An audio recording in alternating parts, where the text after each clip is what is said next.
Alright, ladies and gentlemen, how you are doing? You're most welcome to my YouTube channel. In my React, I go by the name Emmanuel Precious Mohammed Kroma. Please subscribe to this channel, hit that notification bell, and give us a thumbs up. Thank you so much. Now, for the past weeks, since the start of March or late February to March, threats of fuel crisis across the globe. But in Sierra Leone here, for Sierra Leone here, it has been really tough. It has been really tough.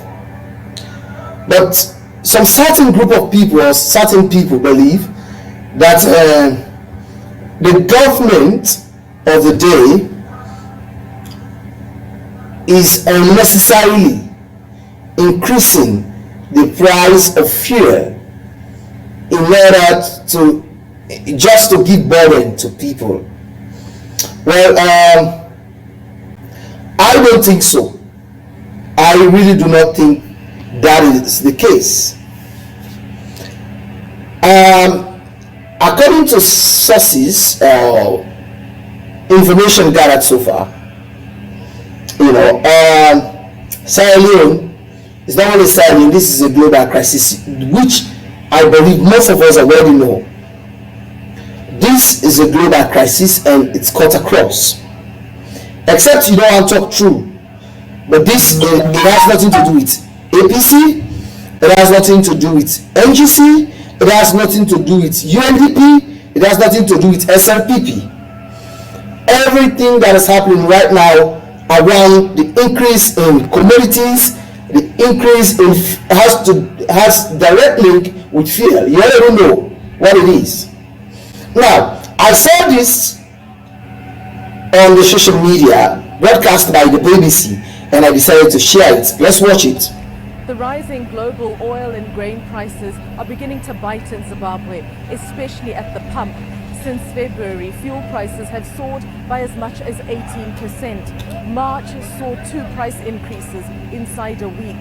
Petrol now costs $1.68 a litre. So, I am delivering pharmaceutical products, so I won't make much profit and it will affect my business.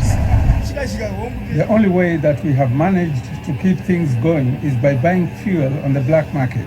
That is how we have been able to stabilize the prices for our passengers. Okay. We charge a $1 per trip.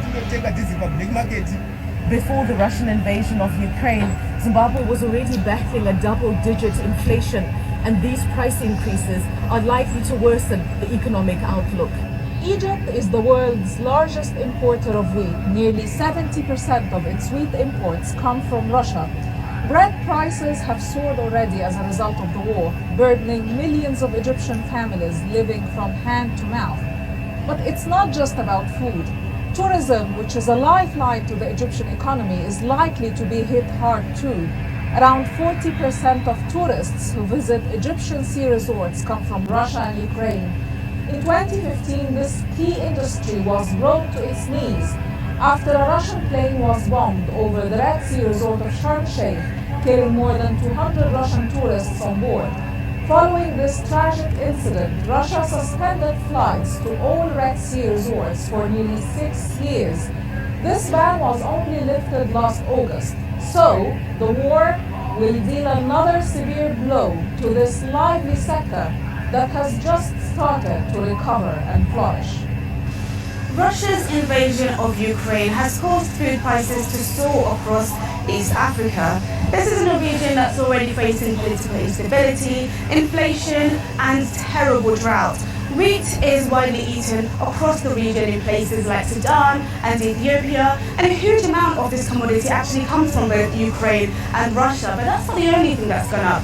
In Kenya, where people have already faced a tight squeeze because of the COVID pandemic, the store owner here tells me that the cost of flour has gone up by 10%, an essential item like oil has gone up by 20%, and bread is also due to go up as the conflict continues. We are concerned about the future, but generally the whole public, like most of the public, will have to adopt to the new inflated prices and everything.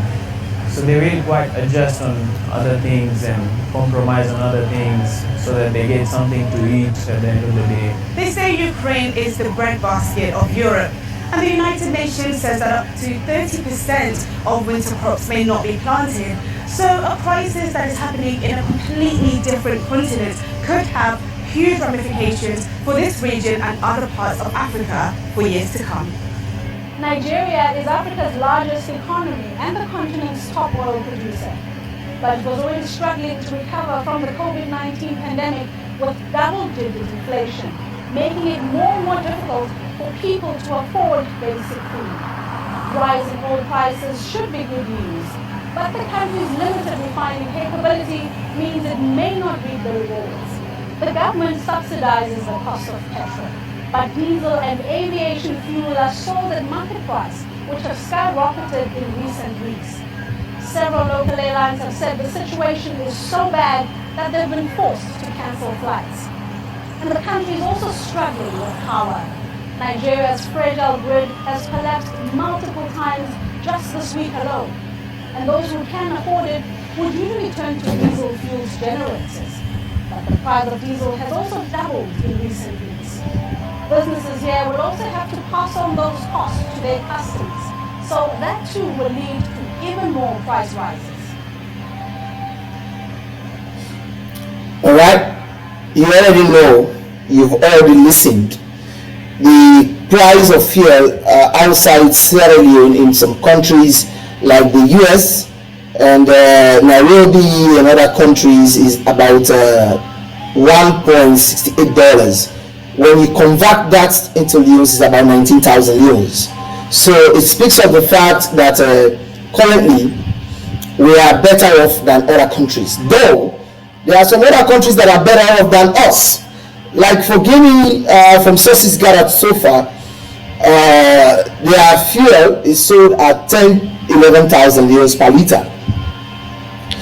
But you can look at the Guinea situation currently, that, well, they are under the military rule as it is currently. So things may not be going on as it is, as it's supposed to be, or, well, it is different there altogether. Yeah, it is different altogether. But what I want to say is that we need to get used to the situation as it is currently, because it is not only happening to us, it is a global crisis that we should all understand and live with it as it is for the meantime. Right, so thank you so much. That's my take, and that's what I think. Thank you so much for watching In My React. I bid you a wonderful and a good time. Goodbye.